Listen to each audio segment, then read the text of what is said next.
Hey everyone, it is Wednesday, August 9th, 2017, and it's time to go to work on music. It's been a very good day so far. I'm in a good place and excited for a productive session. Now, I've definitely got a lot going on right now, guys, and I won't go into too many of the details, but I'll be honest and say, like, I'm doing an okay job managing it, but I could be doing a much better job managing this other stuff that's going on outside in life, and that's kind of my big goal in the next few days. So hopefully I can use this as a little bit of accountability to just make sure that I stay on track with just time management and getting to the sessions on time and managing my time within the session well, etc. Because there's a lot of stuff that's outside of our control in life, things that are going to impact us regardless of how well we're doing on our stuff that are our controllables. But there is so much that we can do that we can't control, and if we're not doing that, then don't complain about not getting the results you want, right? So anyway, that's just kind of the zone I'm in right now. But today's gonna be good. It's gonna be a lot better session than yesterday, fortunately. So I'm moving back toward the arena I want to be in. Gonna hit some online classes. Update you guys with what I'm doing there. Gonna do a quick guitar practice. Probably keep that pretty short to save some time on the production front to make sure I get some guitar solo ideas down. Yesterday I sort of lost the opportunity for that, and that's really important right now. So with that said, let's get right into the session.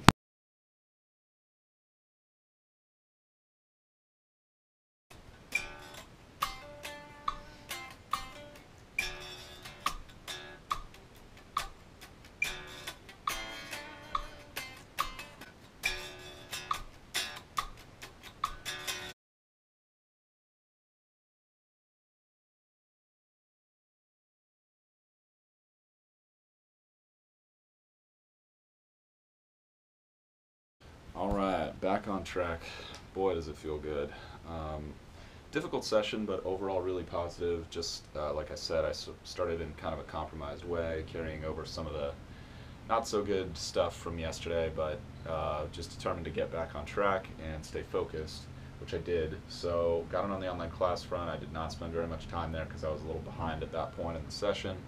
And it just got a couple new tips for the post-launch phase, the main one being if you did not actually enlist a PR campaign, which is not recommended by the instructor, but if there's just no way that you can possibly afford that, then you're just going to do a lot of legwork on your own to get interviews and reviews, and you're basically going to compile as big a list as you possibly can of blogs, zines, magazines, YouTube channels, Instagram influencers, accounts, whatever, that are in your genre, and you're just going to cold call them. You're just going to reach out to them and send them your stuff in a really nice way, and try to start a conversation and just build a relationship and just get them to want to be interested in you. Definitely, a more difficult way, a lower leverage way, depending on how you look at it. But I could see the value of that either before your launch day or after your launch day, actually, just to kind of keep the momentum going, even if your PR reach didn't get you, as far as you wanted to go. So something to think about, and a really, really good tip. Just, elbow grease, old-fashioned, just cold calling people. um, then I moved on to quick guitar practice. Just kept that pretty light, just working on that drop D riff a little bit, improvising around it, just having fun with it, and really working on my right hand, working on the groove and the pocket. My left hand is still really getting used to that new guitar neck. It's a lot thicker than my Ibanez S series, which is the Wizard 2, which is very thin, very playable, and I love it. Big fat frets. This guitar is just, smaller frets, bigger neck. It's just a different thing to get used to, but it's cool. I like the drop D vibe right now, especially with this blues rock type of thing. It's not like the heavy metal thing. It's got this deeper thing to it, which I really like. So I'm going to keep experimenting with that, have some fun with it. Moved on to a very quick singing practice, did not do much. A little bit of reading to take a short break for like 3 minutes, and then got into the track and just made sure that I invested a lot of time into that today, because I really didn't do that yesterday, and that was not good.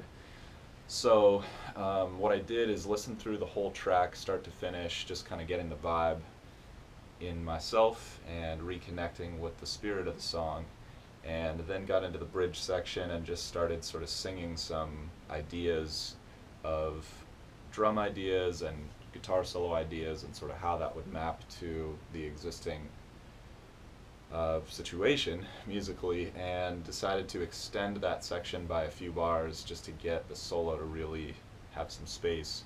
And then there's some bridge lyrics. I'm not 1,000% sure where the best place to put those is right now, but right now I'm hearing it as at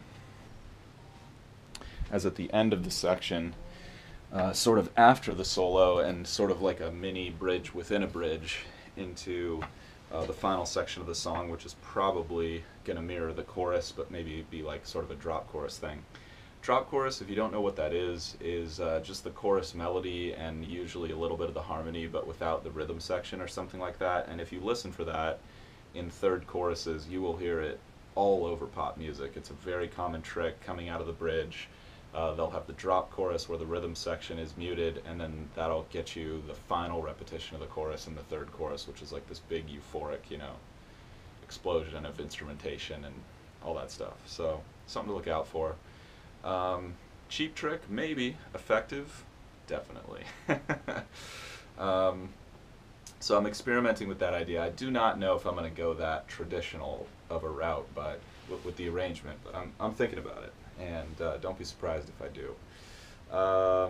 But yeah, I got some really good ideas. I started just sketching them out, thinking about what I want. I kept it kind of loose so that I have room to improvise and come up with ideas that I like, but I think my favorite ideas that I come up with for guitar and bass lines are ones that I sing without the limitations of the instrument, so it feels a little more vocal, feels like a voice-like melody, voice-like quality, whereas my fingers play very guitar-like phrasing. It's just whatever's comfortable a lot of times is what comes out. Not all the time, but I'm wary of that when I'm writing music, not just improvising or soloing over something, like jamming, because in music, I really do enjoy guitar playing that has a very vocal quality and has a unique and interesting melody, and is not just, a bunch of licks and scales that sort of just being like vomited onto the track.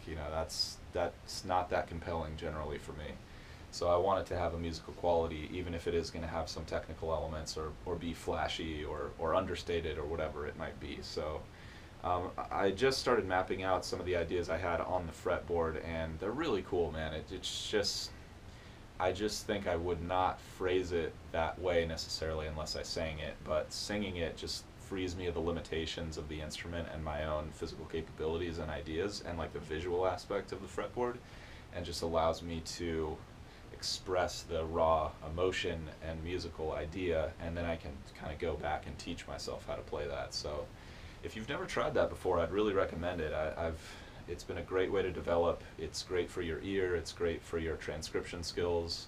And, it's probably really good for your melodies and for your music. It's just something to think about. So that's pretty much the session. I'm going to come back tomorrow and keep chipping away at this solo, try to learn the whole thing as quickly as possible and get some really good sounds and get it tracked and start tracking drums. So appreciate you guys for tuning in. Hope you guys are out there grinding toward your goals, enjoying the process as much as possible.